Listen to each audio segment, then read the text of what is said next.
Assalamualaikum warahmatullahi wabarakatuh. Dalam hal ilmu, manusia itu cuma terbagi menjadi dua bagian, yang tahu dan yang tidak tahu. Yang tidak tahu dibagi lagi menjadi dua bagian. Yang pertama, dia itu tidak tahu, tetapi dia tidak tahu bahwa dia tidak tahu. Kelompok yang pertama ini biasanya sok tahu. Kalau diberitahu biasanya tidak mau tahu, karena dia menganggap hanya dirinya yang paling tahu.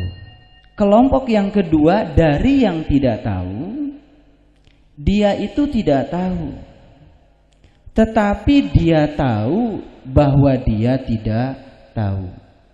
Kelompok ini termasuk kelompok yang jujur, dan merekalah calon-calon penerima hidayahnya Allah. Itu sebabnya Allah Subhanahu wa ta'ala di dalam Al-Quran menyatakan, alladzina yastami'unal qaul fayattabi'una ahsanahu ulaika hadahumullah ulaika hum ulul albab. Mereka yang mau memasangkan telinganya untuk mendengarkan perkataan, kemudian mengikuti yang terbaik dari perkataan itu, mereka adalah calon-calon penerima hidayahnya Allah. Puncak hidayahnya Allah, mereka menjadi ulul albab. Siapa ulul albab?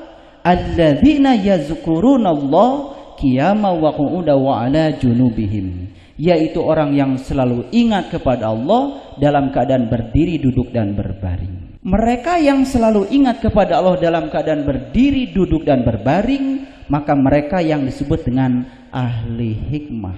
Yu'til hikmata may yasha wa may yu'til hikmata faqad utiya khairan katsir wa may yadzakaru illa ulil albab. Ini menjadi tema pembicaraan kita dalam haul malam ini. Yu'til hikmata may yasha, Allah akan menganugerahkan hikmah kepada siapapun yang dikehendakinya. Wa may yu'til hikmata faqad utiya khairan katsira, dan mereka yang telah memperoleh hikmah sesungguhnya dia adalah pemenang yang besar. Wa may yadzakaru illa ulil albab, dan tidak ada yang bisa mencapai itu kecuali mereka yang sudah mencapai ulil albab. Tapi ulil albab ini tidak akan bisa dicapai kalau dia belum mendapatkan hidayah. Hidayah tidak akan pernah bisa dicapai kalau dia belum bisa mengalahkan dirinya sendiri.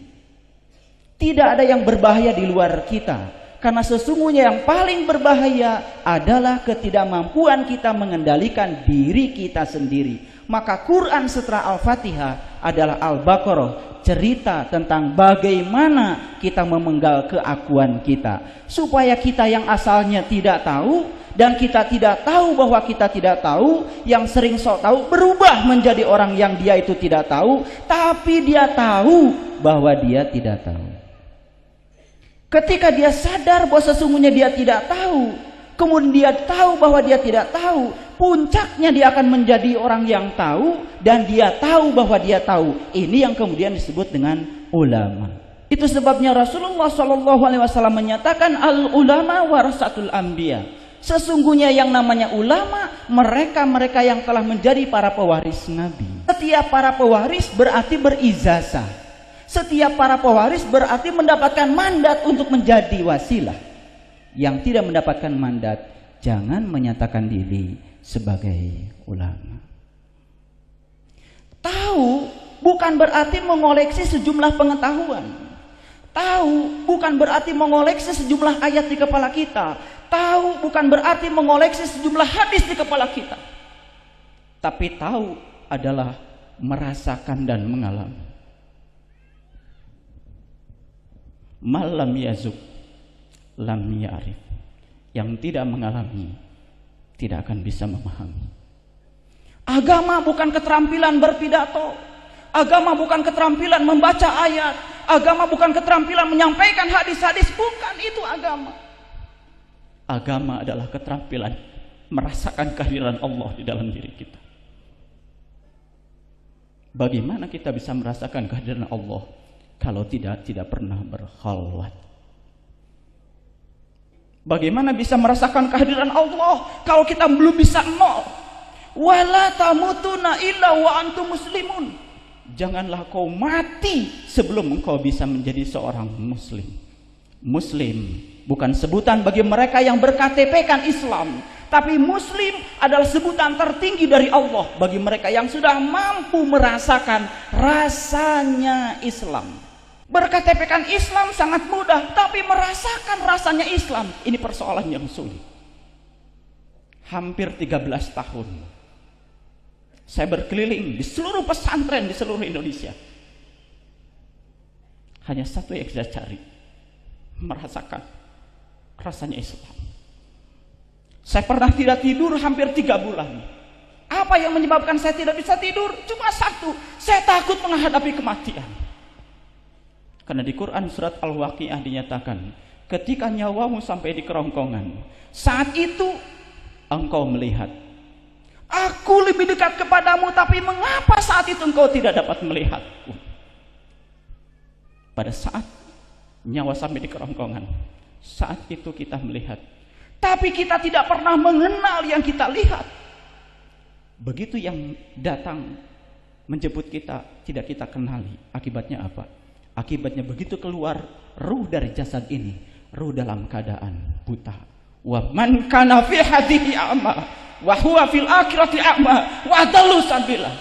Barang siapa yang buta pandangan kolbunya, pandangan jiwanya di dunia ini, maka di akhirat akan lebih buta. Wa adallu sabila, dan di sana jalannya akan lebih sesat. Sesat akibat dari tidak tahu jalan. Itu sebabnya leluhur kita di Jawa Timur ini, para sunan, para wali, menyatakan kepada kita satu ajaran yang sangat luar biasa. Mati sakjerone ngaurip, antal maut qoblal maut. Itu bukan teori, tapi itu adalah nyata, senyata-nyatanya. Dan alhamdulillah saya ditakdirkan untuk bisa bertatap wajah dengan seorang mursyid dalam pencarian saya kurang lebih dari 13 tahun. Kemudian beliau memberikan kunci-kunci sejati untuk membuka kesejatian diri kita. Dan ternyata alhamdulillah mursyid ini tersambung sampai Syekh Jabar Shadiq Sunan Kudus. Alhamdulillah. Saya sangat tidak berani menyatakan sesuatu yang saya sendiri tidak mengalaminya. Oleh karena itu saya akan batasi untuk berbicara pada apa yang saya rasakan, yang saya alami sebagai satu pengalaman spiritual. Betul yang dikatakan oleh Gus Al-Fafi tadi, bahwa puncaknya thariqat adalah tajalli. Ketika bisa tajalli, seorang Nabi Musa tersungkur mengatakan, qala subhanaka tubtu ilaika wa ana awwalul mu'minin. Maha suci engkau ya Allah, aku bertaubat kepadamu dan ini adalah awal aku beriman. Sejak kapan Nabi Musa itu memulai beriman kepada Allah? Ketika nurullah tajalli di dalam kesadarannya yang tertinggi di Gunung Tursina. Gunung Tursina bukan gunung yang di luar sana, tapi Gunung Tursina adalah puncak kesadarannya tertinggi, dan itu ada pada diri setiap manusia. Makanya kalau kita pergi ke Mekah, ke Madinah, di banyak tempat di sana yang diceritakan pasti soal gunung. Jabal Sur, Jabal Rahmah, Jabal Nur, Jabal Uhud. Bahkan kalau kita ziarah di Madinah, setelah dari Masjid Kuba kita pergi ke Jabal Uhud, puncaknya di Qiblatain. Mengapa kita harus mengakhiri di Qiblatain? Apa itu Qiblatain? Selalu saja kita berkutat di wilayah syariat yang namanya Qiblatain adalah dulu Rasul berkiblat ke Baitul Maqdis, kemudian ada perintah untuk berkiblat ke Baitullah. Baitullah ada dua, satu yang syariat, satu yang hakikat. Kalau tetap saja yang kita jadikan kiblat yang syariat, yang terbuat dari batu, nggak ada beda Baitul